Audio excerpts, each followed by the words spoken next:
To just give you a background, ito pong magsasalita, he suffered yung tinatawag na exfoliative dermatitis secondary to psoriasis vulgaris with psoriatic arthritis. Ladies and gentlemen, join me in welcoming, couple to, pero unahin muna po natin yung babae para siya magsabi kung ano talaga yung nangyari. Join us in welcoming Mr. and Mrs. Mario and Ludy Raimundo. Ang asawa ko po kasi siya po ay fireman, man in uniform, so alam naman po natin hindi na dapat ipagtanong ko ano ang kanilang lifestyle. Kagaya po nung ipakikita namin sa inyo ng mga pictures niya before siya magkasakit,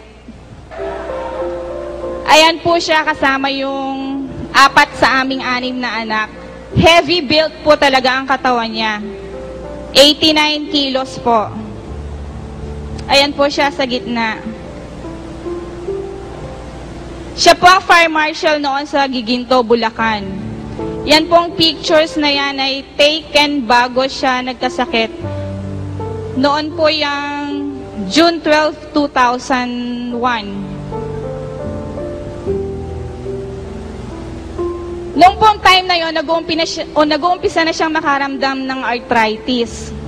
Kasi nga po, sa sobrang hilig sa pagkain, sa pag-inom, ayun, unti-unti nagkakadepresya na sa katawan. So, tumaas po ang uric acid niya. Tinry po niya na mag-jeta.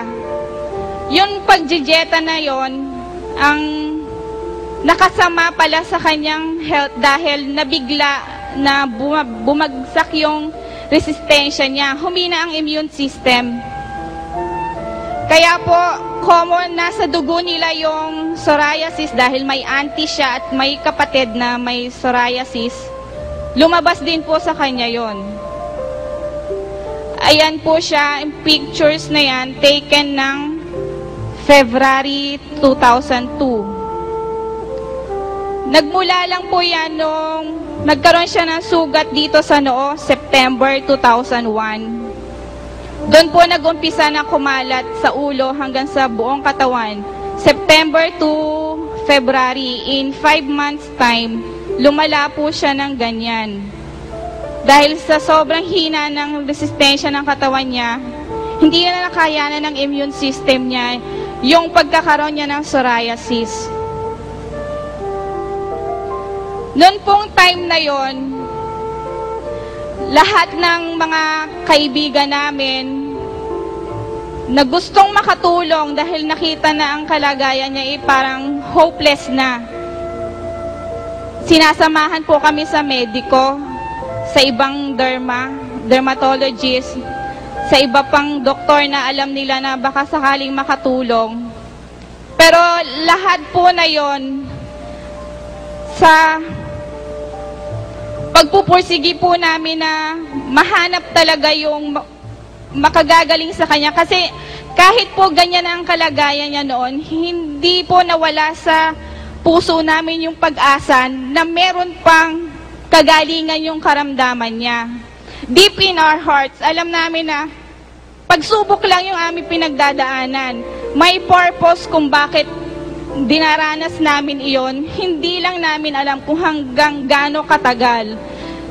Then, nagkataon po na yung isang kaibigan namin na kasamahan niya sa trabaho, may kagrupo po yon sa ME na nagpo-forever na po siya at meron bayaw na gumaling din sa sakit na psoriasis.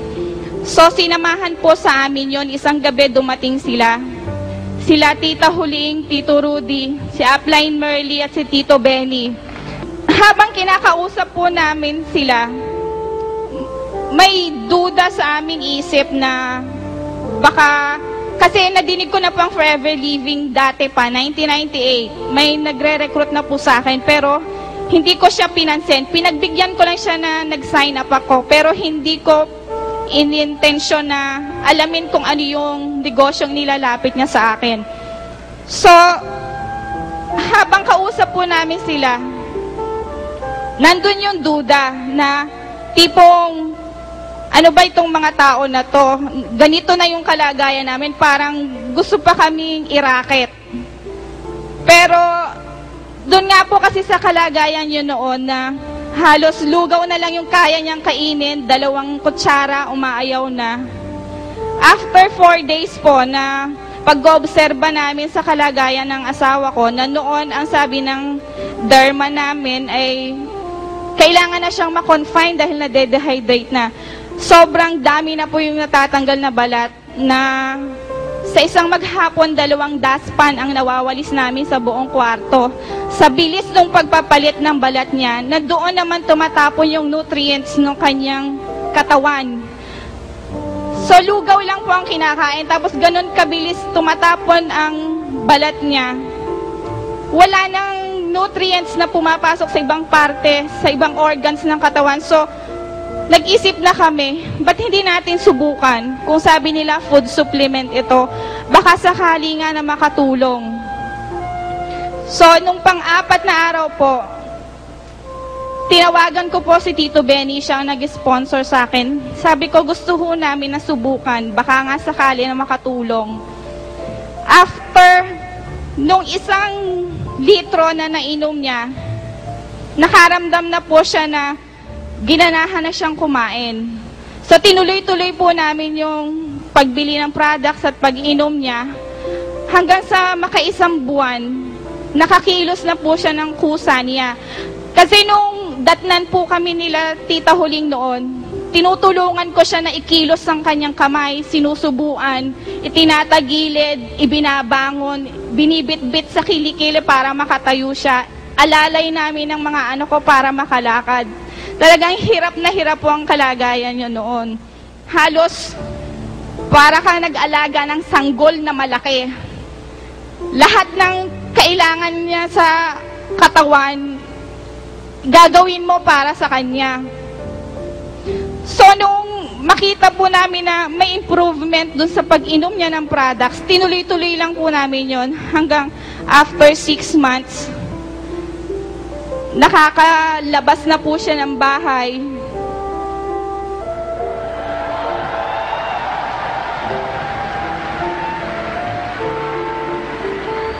Kuminis na po ang kanyang katawan. Yan pong picture na yan ay kinuhanan sa hotel doon sa Apari. Nakarating po kami doon ng December na siya ang nag-drive all the way back and forth.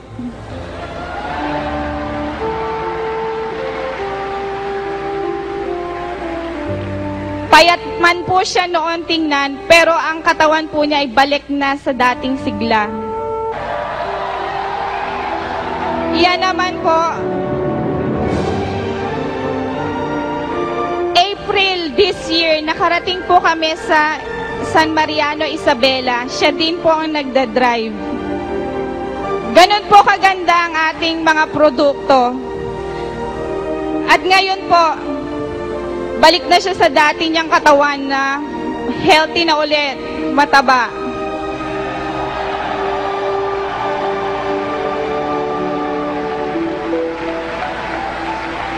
Gusto niyo na po ba siyang makita ng personal?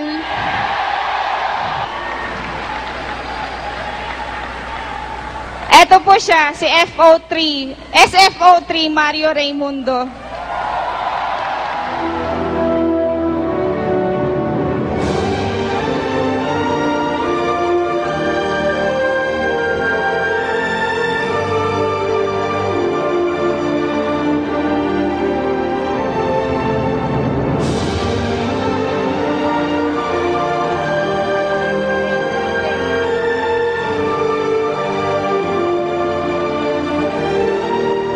Good morning po!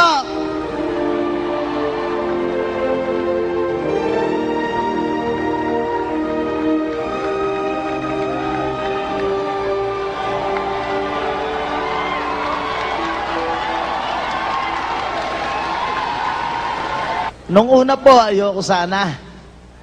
Kaya lang, gusto ko makatulong. Kaya ho, pumayag na rin ako. Ilang beses na ho kaming iniimbita sa Green Hills na magsalita, pero tinanggihan po namin. Kaya lang, nung maisip ko, siguro marami kami matutulungan. Kaya pumayag na rin po ako.